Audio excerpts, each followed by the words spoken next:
Tira, né? Tá bom. Boa noite, meus irmãos. Boa noite, minhas irmãs. Que Deus possa nos envolver. Que esse momento aqui para a gente possa ser especial, né? Afinal de contas, hoje ainda está começando o ano, ainda é 26 de janeiro, né? Em 7 de janeiro, o tempo está realmente acelerado. Mas o tema que é alusivo mais à mudança do ano também se encaixa agora. Até porque, segundo os brasileiros, não só começa depois do carnaval, né? A gente nem chegou no carnaval ainda. Mas, enfim, ano novo, vida nova. A gente vem de uma cultura que ela vem sendo alimentada ao longo de vidas, onde a gente alimenta o imaginário de que mudanças de épocas podem mudar a vida. A gente, por exemplo, teve um dia difícil ontem ou hoje, um dia difícil de desafios, e alguém, para consolar a gente, diz assim: amanhã é outro dia. Como se o amanhã, claro, um outro dia, trouxesse em si mesmo resultados. Como se eles pudessem, pelo fato de ser um novo dia, trazer situações diferentes sem que a gente mudasse. Talvez a gente tenha alimentado isso quando diz a frase, ano novo, vida nova. Dizemos isso, né? Como que, tendo feito o balanço de 2025, claro, espíritos encarnados num plano de provas e expiações, vivendo provas e expiações, né? Algumas decepções, algumas dores, planos que não se realizaram, projetos que eram tão bons, que começamos tão animados no início do ano e depois não foi adiante.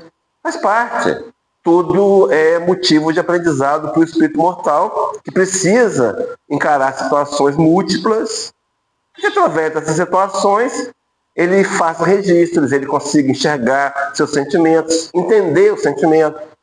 E na medida que ele entende sentimentos mais difíceis, talvez negativos, ele pode se corrigir. Mas enfim, um projeto. Mas a gente pensa então, o ano novo vai mudar, e as coisas vão mudar, né? Então, uma fantasia, que na verdade os ponteiros do relógio juntam-se na meia-noite, mas não vão mudar nada se nós não mudarmos. A proposta da palestra vai ser então a gente trabalhar, no primeiro momento, ano novo, vamos pensar nele, ano novo de novo. Meus irmãos, é muito rápido, né? 2025 passou ligeiro, e 26 também está passando, hoje é 27. A gente está aí às portas de fechar o primeiro mês do ano. Está passando rápido. Então, no primeiro momento, eu vou trabalhar essa ideia de estar passando rápido. Por que passa rápido? Tem explicações científicas, inclusive, né? Muito mais de percepção pessoal, mas tem explicações que podem nos ajudar a entender a razão. Mas o segundo momento vai ser trabalhar o ano novo, a mudança de vida. Trabalhar a mudança de vida para que, de fato, o ano novo seja diferente. Então, a gente nos abraçamos dia 31, né, com a família, com os amigos, e foi sincero o voto. Feliz ano novo, a gente quer um ano novo feliz para o companheiro. Mas nós não temos poder para transformar o ano de ninguém no ano feliz. Somos nós mesmos que vamos ter que fazer investimentos para conquistar esse ano feliz. O Espiritismo é um caminho ascensional, um caminho que nos facilita essa conquista, porque ele dá respostas absolutas e simples. Por exemplo, com relação à felicidade, vou trazer a questão na tela mais tarde, que são 614 do Livro dos Espíritos, onde Allan Kardec vai ouvir do mundo espiritual que o homem só é infeliz quando ele se afasta das leis de Deus. Então, a felicidade não é estética, não é aparência, não é estilo de vida, não é o carro que você dirige, não é algo material, não é saúde. Não é.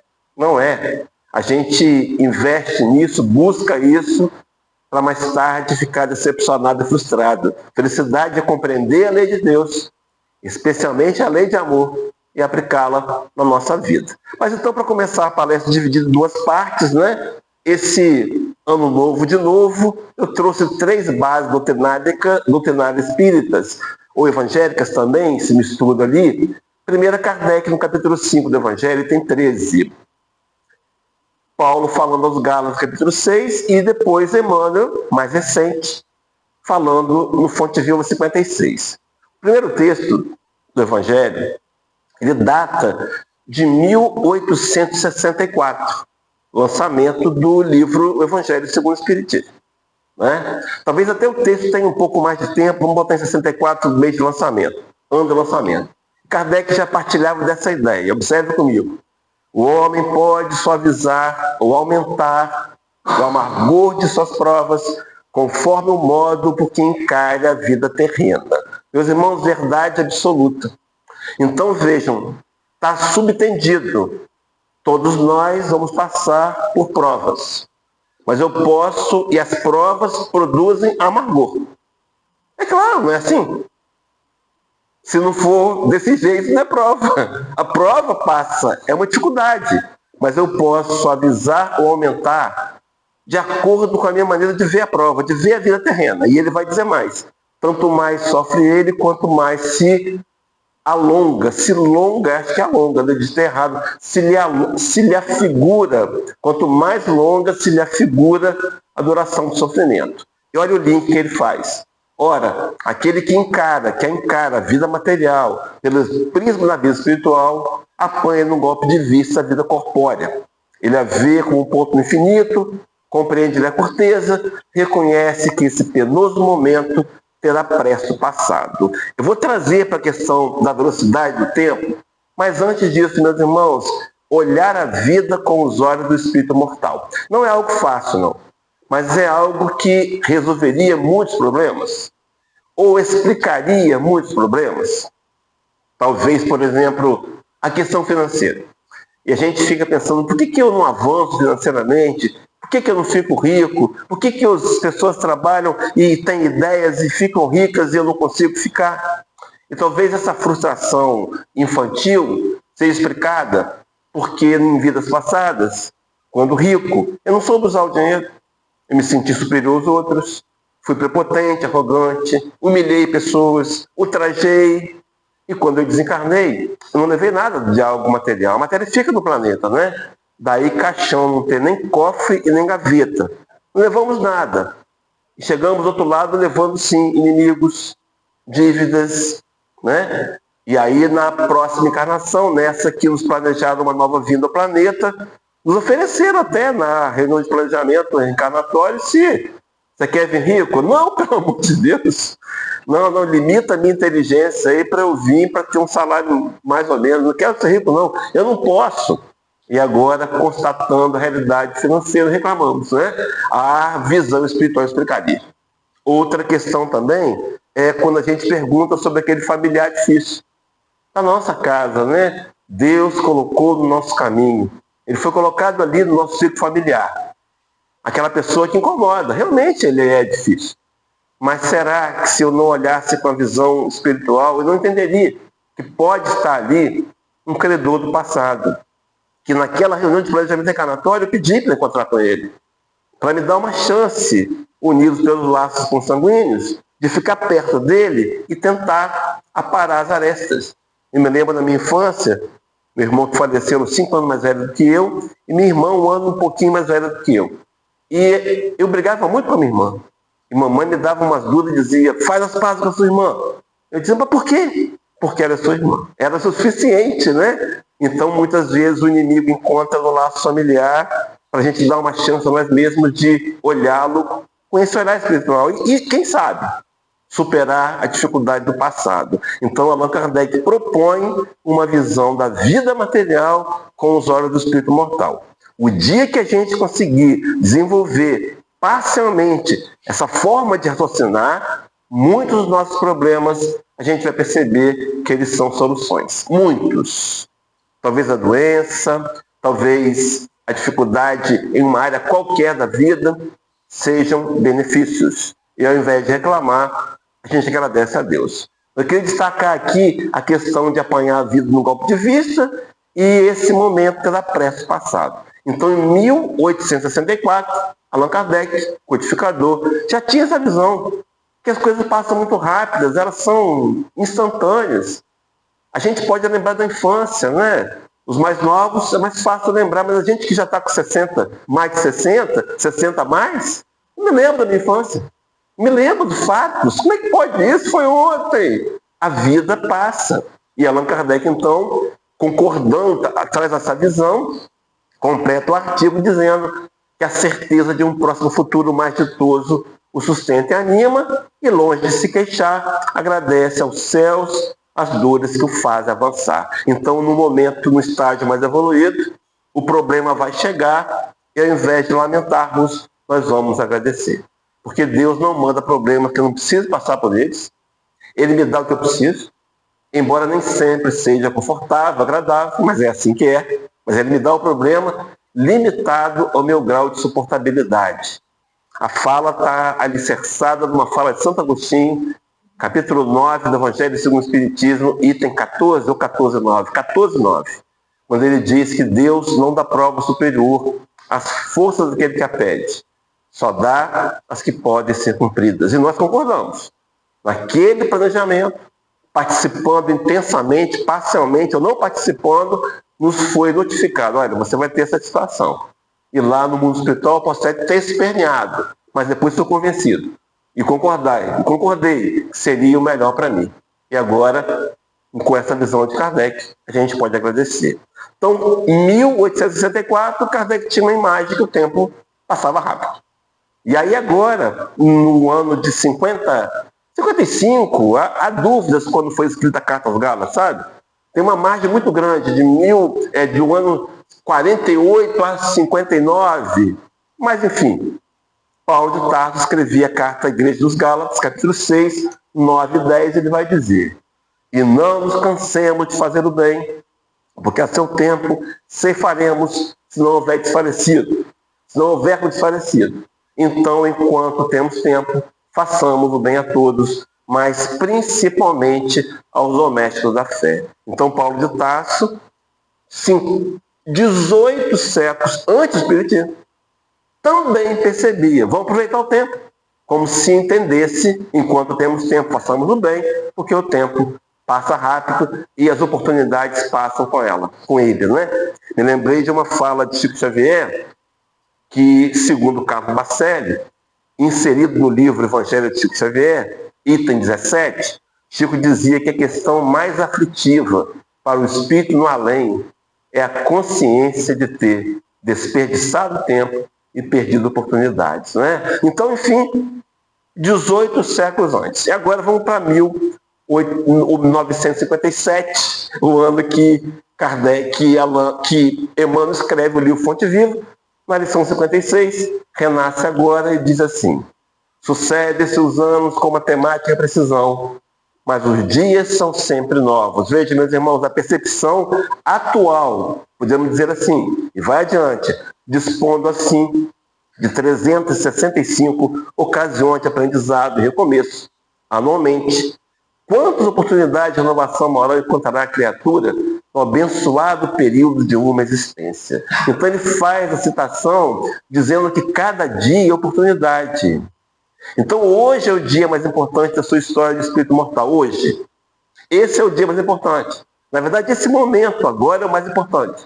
Porque é o momento que nós podemos reavaliar conceitos, repensar, voltar atrás, flexibilizar, corrigir. Porque não dá para mudar o passado, não é? Chico dizia isso com muita propriedade. Uma frase que, na verdade, nem é dele, pertence a James R. Sherman. Ele dizia que ninguém pode voltar atrás e fazer um novo começo. Mas qualquer um pode recomeçar agora e fazer um novo fim. Então somos nós que mudamos, né? Mas, enfim, nesse contexto, ele completa o artigo dizendo: conserva no passado que for bom e justo, belo e nobre, mas não guarde do pretérito os detritos e as sombras, ainda mesmo quando mascarados de encantadores de vestimento, nos convidando a deixar para trás o que passou. Especialmente aquele comportamento infeliz que tivemos, que muitas vezes aciona a ferramenta da culpa e nos paralisa hoje. Mas ele segue dizendo que cada hora que surge pode ser portadora de reajustamento. Você percebe que ali é só um recorte do artigo do Emmanuel, mas ele começa falando em dias, falando em ano, mas ele termina falando em hora. Cada hora é a hora da gente transformar no momento que vai oportunizar o nosso reajustamento. Mas dito isso, então, todos os três autores, né, com essa visão de que o tempo passa ligeiro. E aí eu me lembrei de Jesus, esse que aqui no Espiritismo a gente adota como guia e modelo, é quem nos inspira, deveria ser, né? Está tentando inspirar-nos nele, mas ele vai falar em João 9,4, convém que eu faça as obras daquele que me enviou enquanto é dia. A noite vem quando ninguém pode trabalhar. É uma analogia, né? Mas que dia é esse que eu preciso aproveitar? O dia das oportunidades, o meu momento onde eu tenho saúde, onde eu tenho recursos financeiros, onde eu tenho um momento que eu posso decidir. Porque essa noite que vem, a gente não sabe o que vai ser amanhã da gente, né? A gente pode receber aí um diagnóstico de uma doença paralisante, limitadora. A gente pode quebrar de um dia para o outro, né? Quem vive de mercado financeiro tem esse risco, dependendo do grau de investidor que ele é, né? Se ele for muito ousado, pode quebrar de um dia para o outro. E tudo, de repente, muda. Mas enquanto temos tempo, façamos o bem a todos. Enquanto é dia, convém que façamos as obras, a obra daquele que nos enviou. Qual é a obra? A principal obra está linkada com o capítulo 17 de Lucas, versículo 21, quando Cristo diz que o reino de Deus está dentro de nós. O trabalho é esse. Os recursos materiais, o próprio corpo em si, tudo que é externo deveria ser utilizado como meio de progresso para conquistar as virtudes morais, essas imperecíveis. Então, tudo que eu fizer aqui de patrimônio material vai ficar para trás, eu vou ter que abandonar quando eu voltar para o espiritual, para a vida verdadeira, não é? Mas o que eu fiz com o patrimônio, em termos de sentimentos que eu construí, de caridade, misericórdia, afetividade, piedade, isso fica registrado em mim e eu levo acumulativamente e vou trazê-lo na próxima vida, essa qualidade moral, conquistada via momento material. Mas, enfim, o tempo está passando rápido, né? E por que passa rápido? Eu fui buscar no IA do Google e faz sentido o que ele diz, mas tem uma outra teoria que parece meio mirabolante, vou colocar na tela para os companheiros acompanharem, mas primeiro ele está dizendo que a gente percebe o tempo passar rápido por conta da proporção do tempo. Ele vai dizer que isso é muito pessoal, percepção pessoal. Então, quando você é criança, qual é a ideia inconsciente que temos? Você é pequeno, você vê seu tio com 60 anos.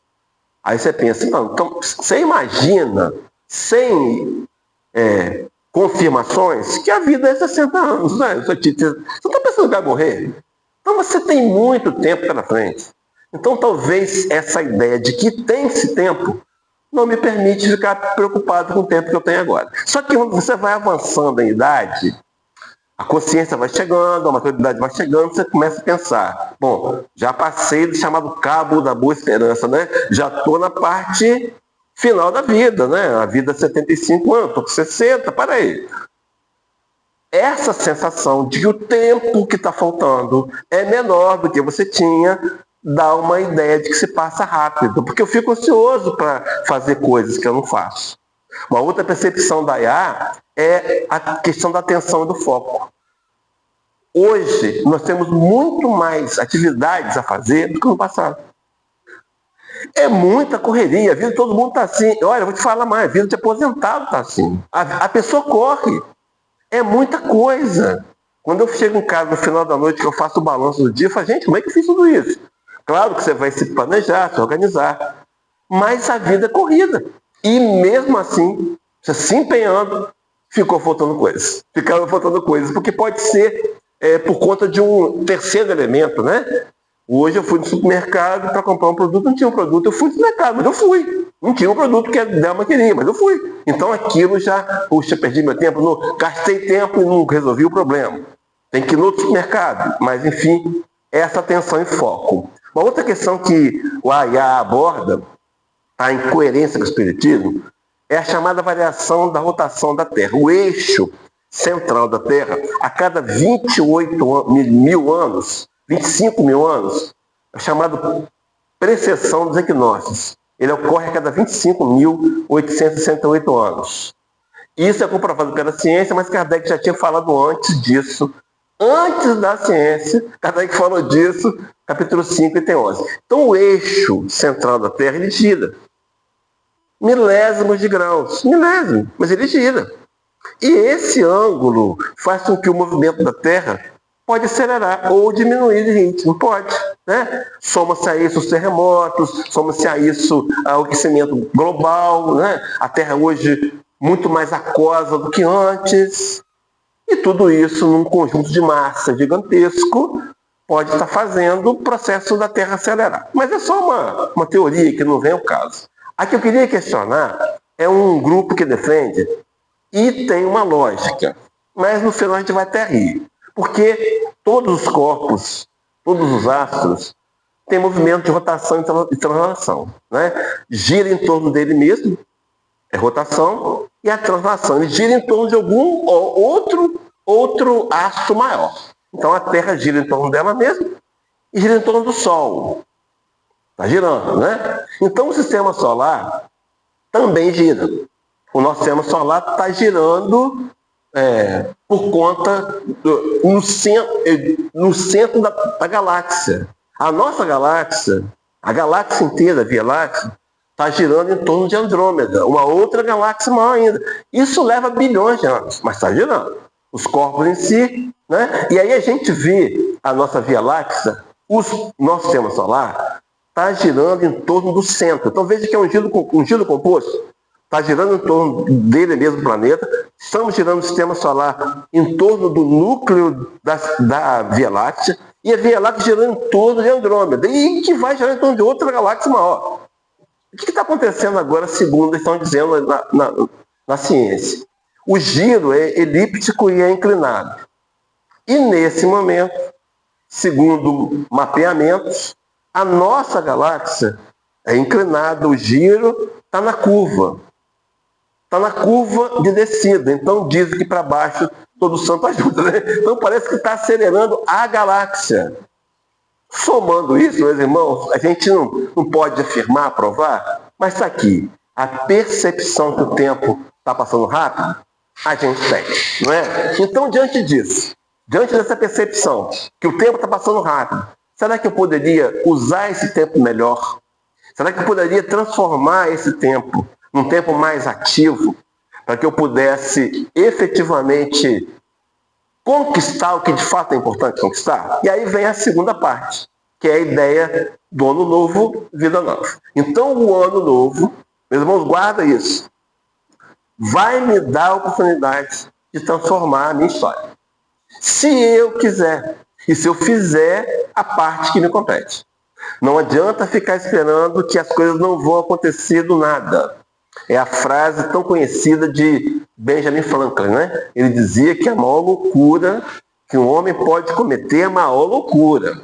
A insanidade é continuar fazendo aquilo que ele sempre fez e esperar novos resultados. Não vai ter novos resultados. Provavelmente serão iguais ou próximos. Mas, enfim, para trabalhar esse ano novo, vida nova, né? A ideia de uma mágica, né? Então virou o ponteiro do relógio, uma varinha de condão, pronto. Eu mudei. O ano novo começou, eu vou mudar tudo na minha vida. Tem gente que fala, ano novo, tudo novo. Já ouviu falar essa frase? E fala com intensidade. Só que daqui a alguns dias, lá para o dia 3 ou 4, já está decepcionado. Puxa vida, não mudou. As coisas não mudam assim. Mas nós podemos fazê-las mudar a médio e longo prazo. Não dá para mudar instantaneamente. Mas, enfim, a ideia, então, de atrelar o esforço pessoal para uma verdadeira vida nova. E aí eu trouxe uma tradução, tá vendo a Ara lá? Almeida, revisada e atualizada. Então, nós temos hoje 26 traduções da Bíblia. Mudou para 28. Somos 28 traduções da Bíblia no Brasil. 28. Se você pegar as traduções, nem todas dizem a mesma coisa. Tem umas que tiram um pedaço do texto. Simplesmente tiram. Mas, enfim, a gente precisa ter esse bom senso de validar as traduções e ajustá-las na realidade. Aí lá em Lucas 13, versículo 24, o início dele, a palavra de Jesus. Esforçai-vos por entrar pela porta estreita, pois eu vos digo que muitos procurarão entrar e não poderão. Talvez aqui pudesse ficar repetindo, tentando filosofar em cima dessa questão de que se eu não me esforçar, as coisas não mudam. Se eu não mudar, as coisas não mudam. Nada vai mudar se eu não mudar. Mas a ideia de entender que esse esforço faz parte de um projeto. Então veja, meus irmãos, qual é a isca, qual é o objetivo? A mudança. Eu quero melhorar de vida no 26. Bom, isso é um sentimento que vai me direcionar ações. Mas o esforço independe de querer ou não querer. O resultado só virá se eu me esforçar. E aí, no mesmo texto, na mesma linha de raciocínio, uma fala do Cristo no Sermão da Montanha, antes de falar em Lucas, o próximo, capítulo 7, 13 e 14, nós já lemos tantas vezes. Entrai pela porta estreita, porque larga é a porta, espaçoso o caminho que conduz à perdição, e muitos são os que entram por ela. Uma constatação. Meus irmãos, a porta fácil, é fácil de entrar. Por isso que o nome é porta fácil. É ir com todo mundo. É num processo onde eu não questiono, onde eu vou, todo mundo faz, eu vou fazer também. E aí ele vai dizer, e porque estreita é a porta, a palavra de Jesus, e apertado o caminho que leva à vida, e poucos há que a encontrem. Infelizmente, né, na época de Jesus, hoje também ainda a realidade é essa, porque muitos não estão procurando. Mas a porta estreita é a porta do esforço, do sacrifício, a porta da autoanálise, de uma dedicação sincera para que eu me corrija, para conseguir me enxergar sem as máscaras naturais de um processo onde nós aprendemos a justificar. Mas, enfim, fica a ideia do esforçar-vos. Então, o esforço é uma força que eu faço além da força normal. Então, o esforço, o convite de Jesus, esforçai-vos por entrar pela porta estreita. Aí o capítulo 17 do Evangelho segundo o Espiritismo. Então, Jesus nos convoca a um esforço, uma atitude que vai exigir da gente um empenho maior, porque senão não era esforço. Agora vem o Espiritismo para elucidar a questão em dois textos que se complementam. Primeiro, o item 3 do capítulo 17, que tem como título Sede Perfeitos, e o 4. No 3 diz assim: o verdadeiro homem de bem estuda suas próprias imperfeições e trabalha incessantemente em combatê-las. Duas verdades que nós não podemos fugir. Primeiro, ele tem que estudar. Ele tem que olhar para ele tem que olhar no espelho da vida, ele precisa olhar para ele. Como é que eu olho para mim? Olhando no espelho da vida, minhas atitudes. O que isso significa? O que está dizendo de mim? Qual o sentimento que motiva essa atitude? Só que ele precisa também combater incessantemente. Então, olha só, ele não estuda as imperfeições para se autoflagelar, para sentir inferior aos outros. Não. Ele percebe que é a natureza dele. Nós somos imperfeitos e cometemos imperfeições. Tudo certo. Vai ser assim durante um tempo.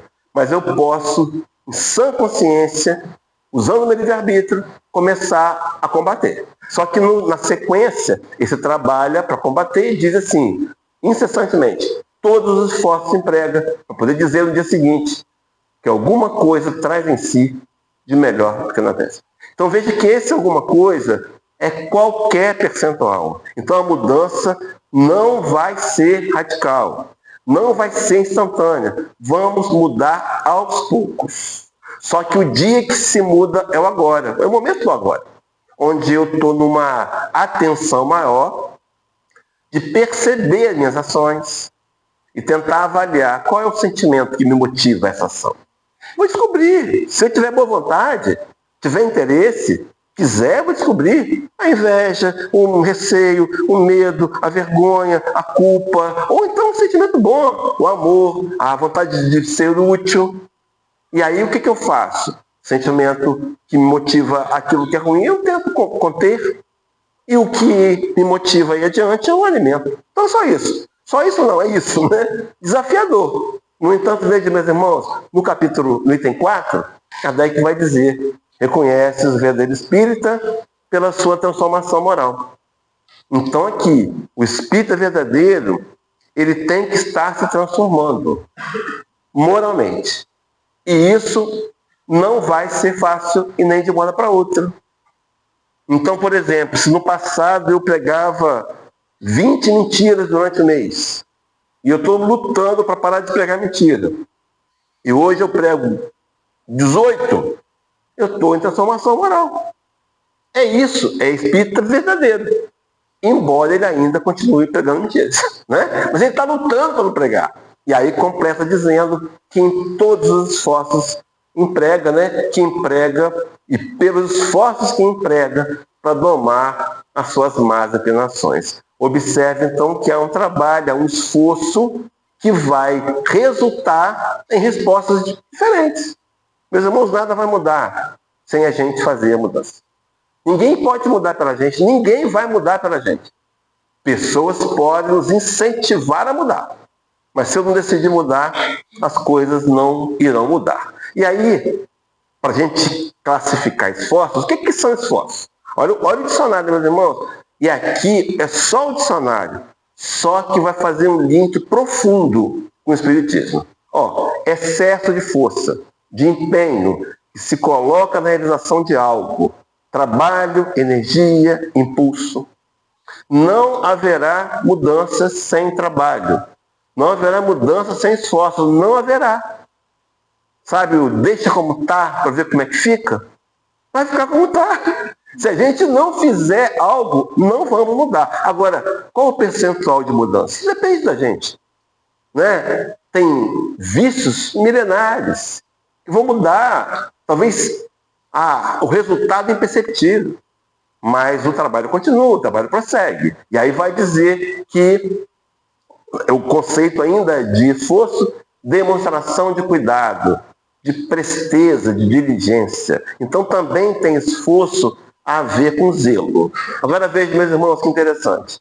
Ato penoso, de difícil realização, expressão de animação, de coragem, de vigor, de valentia. Então o esforço, está aqui o resultado. Ato penoso. Então qualquer esforço para mudar qualquer situação exigirá trabalho, empenho, dedicação. Qualquer mudança, das mais simples às mais complexas. E aí eu vou atrelar, vou trazer Jesus para esse contexto, é claro, em dois momentos que fala de Jesus e o terceiro, Paulo de Tarso, na carta aos Romanos. E aí no capítulo 9, versículo 23 do livro de Lucas, Lucas registrou assim, e dizia a todos, a palavra de Jesus: se alguém quer vir após mim, negue-se a si mesmo e tome cada dia sua cruz e siga. Veja, meus irmãos, há aqui embutido uma ideia de tomar a cruz. É uma ideia de sacrifício. Mudanças, nos convençamos disso, não serão fáceis. Quem dera fosse assim, né? Mudanças vão exigir da gente um olhar sincero para nós mesmos. Eu vou perceber, vou negar o meu egoísmo, mas a mudança só virá quando eu tomar a minha cruz. Essa ideia é fundamental. E na sequência, lá em Mateus 10,16, faz coro um com o outro, né? Palavra de Jesus: eis que vos envio como ovelhas ao meio de lobos. Então veja, meus irmãos, o lobo principal não é o outro, né? Ele está dentro da gente. Nós somos o lobo. Esse é o lobo. Então está aqui a ovelhinha cercada por lobos. Alguém tem uma ideia de que essa ovelhinha tem vida fácil? Não é, né? É um desafio. Só que o principal lobo a ser vencido está dentro da gente, somos nós mesmos. As situações da vida vão me levar um dia a tomar consciência de que o meu lado lobo precisa ser vencido pelo lado ovelha. A ovelha é mansa, a ovelha é dócil. O lobo não, ele é voraz, ele ataca. E quantas vezes temos sido lobo e temos atacado. Mas a proposta, então, de lembrar de que o processo que estamos é para nos transformar de velhos lobos em ovelhas dóceis. É um trabalho, imagina, é um trabalho que vai levar, talvez, vidas. Mas que a vida mais importante é a atual. E agora, meus irmãos, é diferente. Sabe por quê?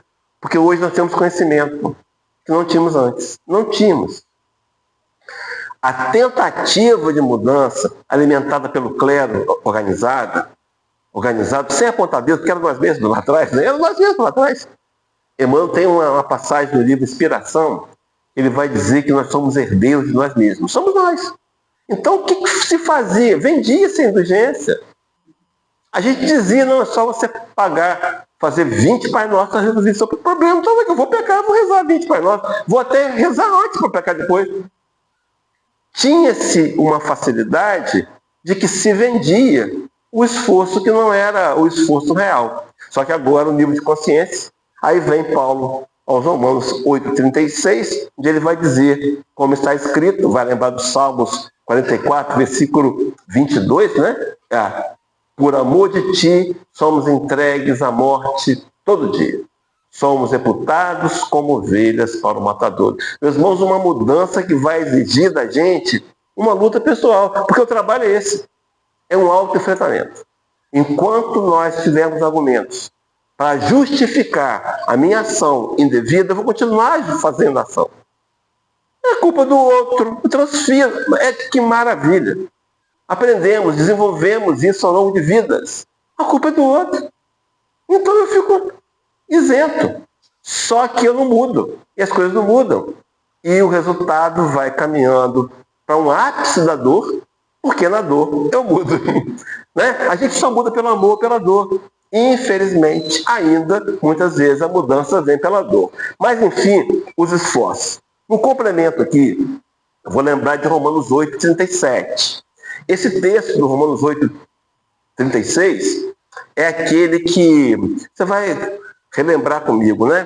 Que Paulo de Tarso fazia um comentário, uma dissertação à igreja dos cristãos que estavam em Roma. Meu irmão, só rapidamente. O cristianismo não tem fronteiras. Ele chegou na capital do Império Romano. Então não pode se deter algo que explica a verdade e que nos convida a mudanças. O Espiritismo veio resgatar o cristianismo.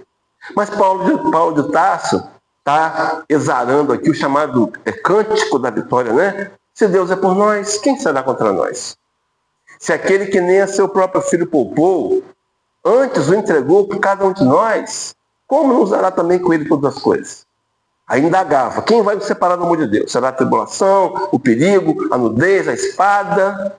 E vai dizer, mas em todas essas coisas somos mais do que vencedores por meio daquele que nos amou. Veja, meus irmãos, mais que vencedor. Então o Alzira me chamou para jogar uma partida de xadrez com ele. Alzira ganhou. Alzira é vencedor. Que raio de mais de vencedor esse? É quando eu venço a mim mesmo. A luta não é com o outro. Nunca foi com o outro. A luta é comigo mesmo. Para vencer os padrões pré-estabelecidos pela teologia. Que eu militei anos, séculos, acreditando que era assim. Simplesmente vou aceitar Jesus, tudo muda. Não muda. Não muda. A gente vê isso nas igrejas, né? Sem censurar aqui. Eu venho da Igreja Batista. Levantei a mão para Jesus um dia. Acordei o mesmo camarada que eu era. Que eu achei que ia ser transformado.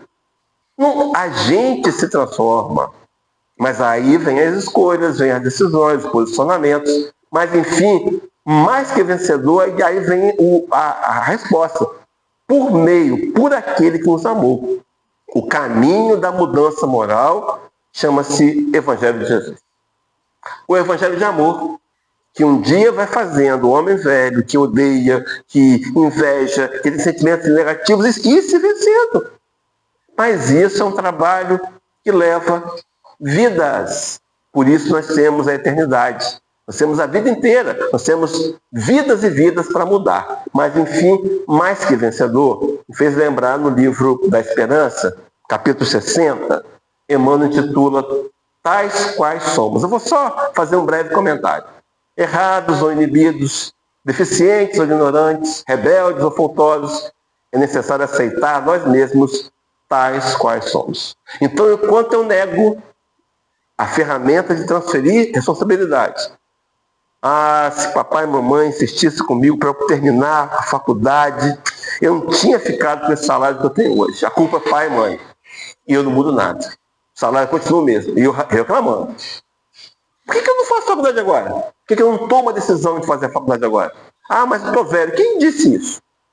De onde aprendemos isso? De uma cultura, né, que vai quebrar um paradigma. Mas fato é que eu preciso me aceitar como eu sou. Como é que faz isso? Me olhando. Tem-se que haver uma avaliação. Eu preciso lançar um olhar para mim. Um olhar sincero para a minha realidade. Porque, por exemplo, eu quero organizar os livros aqui na mesa. Eu tenho que saber, eu vou organizar como? Por autor, por tamanho, por qual a organização? Eu planejo. Como é que eu planejo? Conheci os livros que eu tenho. Senão eu vou planejar como? Do nada? Como é que eu mudo a minha história? Se eu não planejo? Se eu não olho para mim e percebo os efeitos morais que eu trago? As minhas dificuldades. E aí eu preciso trabalhar. E aí vem a literatura espírita de apoio, auxiliando a gente. João Derante, por exemplo, uma vasta literatura falando do lado emocional. Mas, enfim, depois da vírgula, vai dizer, sem acalentar ilusões a nosso respeito, mas consciente de que a nossa recuperação, melhoria, educação e utilidade do bem dos semelhantes, a sustentação de nós mesmos, podem principiar desde hoje, se quisermos. Então eu vou começar o processo hoje. Então hoje é ano novo. Hoje é ano novo para mim. Vou começar o processo hoje. Ah, mas hoje, Joelho, 27 de... Não tem problema. Começou ano novo. Quando eu vou mudar a minha maneira de tentar agir. E aí fecha dizendo, pode principiar hoje. Me lembrei da questão 909, livro do Espírito, né? É uma questão que Allan Kardec, eu até brinco, ele não podia ter feito essa questão. Não podia. Mas ele fez. E é porque a questão era só, olha como é que Kardec fez para isso. Jogou na parede, né? Literalmente. Poderia o homem, pelos seus próprios esforços, vencer sempre as suas más inclinações? Por ele mesmo, não precisa de anjo de guarda, não precisa de espírito para ajudar. Ele mesmo, pelos seus próprios esforços. A resposta, sim, sim. E na grande maioria das vezes, fazendo esforços muito insignificantes. E arremata assim, o que lhe falta é a vontade. Né? Ah, quão poucos entre vós fazem esforço. Eu quero mudar esse esforço. Eu quero a varinha de condão. Eu quero virou o ponteiro meia-noite. Eu sou novo homem. Não vai ser. Só na fábula que o camundongo, né, vira cavalo. Como é que é? A carruagem vira camundongo, vira abóbora, não sei lá o quê. Só na fábula.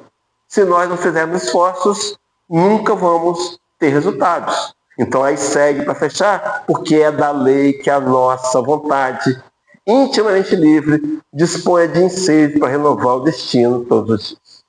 Então, meu irmão, é a fala muito, muito usada. Ninguém pode fazer por você o que você não quer. Ninguém. Ninguém. Pode botar terapeutas, psicólogos e conversar com você se não quiser. Porque ele pode acionar o seu querer. Se você quiser, as coisas podem mudar. Se nós quisermos. Acionar o poder da vontade. Com consciência que nós podemos mudar e vamos mudar, porque é lei de progresso. E ele vai fechar dizendo, ensinou Jesus que o reino de Deus está dentro de nós. O trabalho interior, olha só, fujamos por de invejar os instrumentos de trabalho e progresso que brilham nas possibilidades dos outros. Então, cada um com com suas possibilidades, cada um com seus recursos. Porque a gente fica assim, é uma fantasia, né? Ah, se eu fosse Haroldo Dutra Dias, você não é. Você é você. O que você vai fazer com você? Ah, não, se eu morasse nos Estados Unidos, se eu morasse no Canadá, se eu nascesse na Europa, não nasceu. Nasceu aqui. Aqui são os recursos. E Deus te colocou no melhor lugar o que você deveria estar. Um dia você vai entender. Não vai demorar, porque a maturidade está chegando. Você vai entender. Aqui é o seu melhor lugar. Esse é o seu melhor momento. O momento que nós podemos analisá-lo, aceitá-lo e fazer a mudança. Claro, com esforço. Não vai ser de uma hora para outra. E conclui dizendo, para superar as dificuldades e empeços de nossos próprios limites, basta abrir o coração ao amor e aproveitar os recursos que nos enriquecem as mãos. Abrir o coração ao amor é demais, não é? É demais, é brincadeira, demanda brincadeira. Será que eu estou abrindo o coração ao amor? A começar pelo alto amor? Eu estou me amando? Para daquela crítica, porque a gente é assim, né? A gente vem lá da baixa estima, Tudo que eu faço de errado. Não é assim. Tudo que você faz de errado foi aprendizado. Nós podemos começar a mudar hoje. Essa é a proposta. Então, vida nova, ano novo, vida nova com esforços. Isso era uma conquista pessoal. Mas aí vem nos minutos que me restam um alerta importante. Então, olha só, meus irmãos, eu sei que todo mundo concorda com isso. A mudança depende de mim. Ela não vai ser fácil. Não foi feita para ser fácil. Vai exigir trabalho, esforço, tudo certo. Eu preciso começar essa mudança, eu entendo isso. Tá, vou começar, faço um projeto, eu analiso, escrevo, tá. Mas eu preciso ter 2 cuidados importantes. O primeiro deles é respeitar os limites impostos pela lei de progresso. E o segundo é a percepção real de resultados. Vou trabalhar cada um deles rapidamente em 11 minutos. Primeiro, meus irmãos, que são 642 do Livro dos Espíritos. Allan Kardec, olha a pergunta que Kardec faz. Kardec era perguntador profissional, né? Para agradar a Deus e assegurar sua posição futura, bastará que o homem não pratique o mal? Aprendemos isso na figura de Adão e Eva. Por que Adão e Eva entrou na rascada que entrou? Porque fez o mal. Se ele não fizesse, não tinha entrado naquela situação. Mudou. Isso é só o começo, é uma analogia. Nós não é o fato de só não fazer o mal. Parente próximo, emprestou dinheiro a um amigo. Um amigo, pegou papel, nada, cheque, nada. Emprestou dinheiro. O amigo não pagou. Aí começou a fugir, esconder. Aí um dia cobrou. Poxa, o amigo ficou zangado, não é mais amigo, né? A gente foge, a gente nega. É fácil negar os erros. Mas não basta. Enquanto a gente não acertar a dívida, continuaremos sendo devedores. E aí a resposta que Allan Kardec ouve: não. Cumpre fazer o bem no limite de suas forças. Porquanto responderá por todo o mal que é resultado de não haver praticado o bem. É uma caminhada individual, porque o limite de força é individual.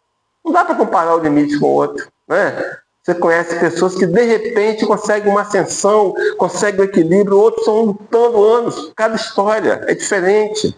Não compara-se com outros, a comparação saudável com você mesmo. Eu estou melhor do que fui ontem, eu estou tentando. É essa a ideia? Pronto, está resolvido. Porque limite de forças, eu não posso querer amanhã me tornar um arcanjo. Isso é fantasia. A conversão instantânea, né? Não existe. Existem casos pontuais. Não foi instantâneo. Paulo de Tarso descobriu. Você lembrou, né? Você lembrou quem ele era? Ele não foi feito naquele momento. Não foi o encontro com Jesus no caminho de Damasco. Não foi. Ali só foi uma lembrança. Para ele suscitar o que ele já era. Então ele vinha bem intencionado, matando cristãos, defendendo o judaísmo. De repente ele entende que não é aquele caminho. Mas a mudança será aos poucos. Então, cuidado com a ideia de projetos mirabolantes. O ano está começando hoje para a gente, né? Esse ano, você vai ver. Eu não vou pregar mentira, eu não vou mais falar mal dos outros. Não faz isso, não. Não vai ser assim, não. Fala assim, esse ano eu vou tentar falar menos mentira. Aí tá bom. Anota quantas mentiras você fala por mês, depois vai tentando diminuir. É um projeto. Esse é o projeto real e dá resultados. Sabe por quê? Porque eu faço uma meta mirabolante, não alcanço, primeiro mês não alcanço, segundo não alcanço, desiste. É isso que a gente tem feito a vida toda. Projetos mirabolantes e desistir. Então não vamos ser um arcanjo. E aí me lembrei do Missionário da Luz, um encontro que acontece no capítulo 12, reparação de experiências, quando Silvério é o benfeitor e Manassés vai encarnar. E Manassés procura o benfeitor para abrir o coração. Por quê? Porque ele vem de fracassos, ele vem de encarnações fracassadas. Várias, como nós, né? Diga-se de passagem. E agora ele está preocupado, vai encarnar de novo.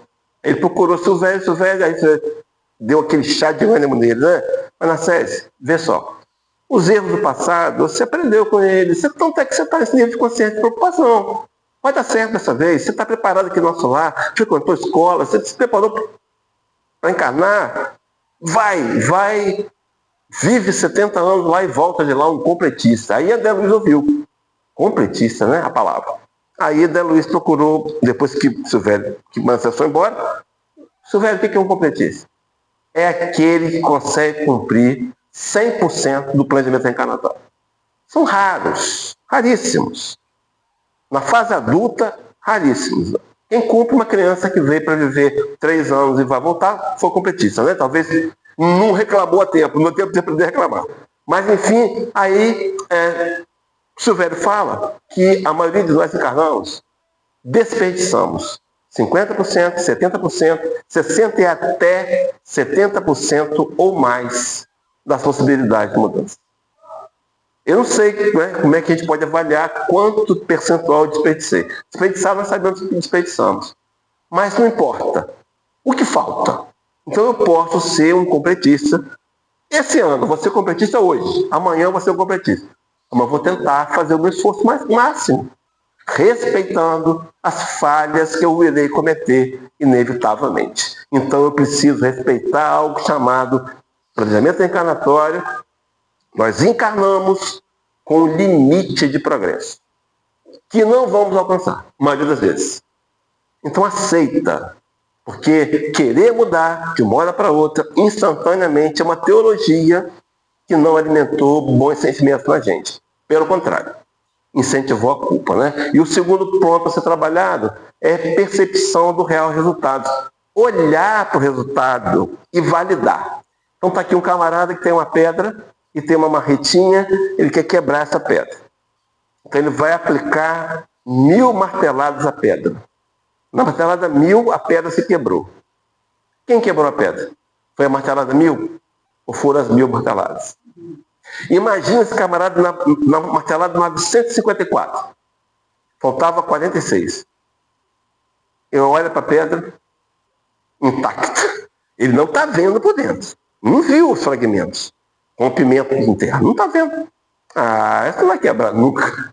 Eu vou desistir. A persistência é a ferramenta. Continuar para a gente poder conquistar. Aí me lembrei de Thomas Alva Edison.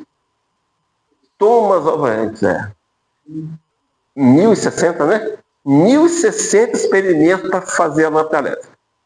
Eu não sei se ele era casado ou solteiro, mas se fosse casado, tinha se separado, no mínimo, né? Porque trabalhava de dia no correio sem fio, no correio tarefa sem fio. De noite ia fazer experimento em casa. Então, se tivesse família, bom. Enfim, tinha dia que o negócio explodia. Literalmente explodia. Não sabia o que estava fazendo. Chegava no correio de mão, cortado, queimado. Aí os amigos mesmo, de coração. Edson, pelo amor de Deus, para, você vai morrer uma hora dessa. O que você falava? Ontem ou hoje aprendi uma nova maneira de como não fazer a lâmpada. E um dia o filamento acendeu. Juntou a ideia do vácuo, tal, não tem ar, acendeu. Será que eu vou desistir? Em que experimento? Às vezes está pertinho de descobrir. Então lá em Mateus 24:13, para fecharmos aqui, a fala de Jesus. Aquele, porém, que perseverar até o fim, esse será salvo. É o convite a gente não desistir da gente mesmo. Validar pequenas conquistas. Então faz isso, se gratifica. Fala para você conseguir dar um passo adiante, conseguir me controlar. A vontade que eu tinha é pegar aquele camarada e dar logo um tapa na orelha. Mas eu respirei fundo, eu perguntei para mim, Jesus faria isso que você está querendo fazer? Jesus faria e dava tapa na orelha dos outros? O Pedro podia dar. Não dava não, então eu vou ficar na minha aqui, vou respirar fundo, a vontade fica, e depois passa. Mas o esforço, meu irmão, ele só vai ser resultado se a gente tiver essa consciência. Então o novo Vida Nova é uma conquista. A vida nova é a conquista. O ano novo é só como mais um momento da conquista, né? A gente pode sair daqui como se fosse 20 horas e 58 minutos do dia 31 de dezembro, no nosso calendário. Bom, daqui a 3 horas e 2 minutos vai estourar os fogos, né? Eu vou estar lá com a família. E eu posso fazer um novo projeto, eu posso fazer metas.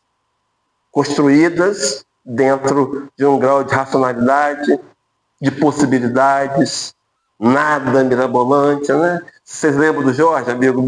Via muito comigo aqui, né? Desencarnou. Teve um ano novo que o Jorge falou comigo assim, todo empolgado. Esse ano, você vai ver, eu vou ler toda a série do André Luiz. Aí eu já ia falar para ele assim, Jorge, mas é muito. Ele falou, e também os romances de Emmanuel. Eu falei, rapaz, não vai dar. Não vai dar para ler.